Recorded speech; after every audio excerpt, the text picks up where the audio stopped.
In this short video, I will give you step-by-step instructions to give you the knowledge, a tools list, and torque specs to get the job done. If this video is helpful and saves you time, please subscribe and leave a comment below. Thanks for watching.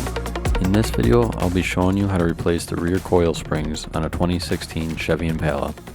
Here are the other vehicles this video will work for. As of now, you can only get these springs through GM. To get started, raise the vehicle up, remove the rear wheels.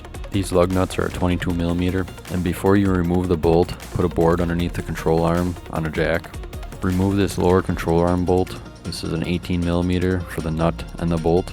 Then after you get the bolt out, slowly lower the jack down to release the pressure off the spring. Then push the control arm down and remove your spring. Then take your new spring and install it in the same orientation as the old one was. Then using that board on a jack again, jack it up till it lines up with the hole. Put the bolt in, and the bolt probably won't line up exactly right, so then you have to use a pry bar to twist the control arm a little bit to get it lined up.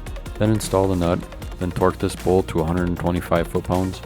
Clean the surface between the wheel and the hub, then reinstall your wheel, then tighten up your lug nuts, then lower your car back down, torque your lug nuts to 110 foot-pounds. Thanks for watching the video. Please like and subscribe to get more short and to the point how-to videos like this that saves you time so you can get more done.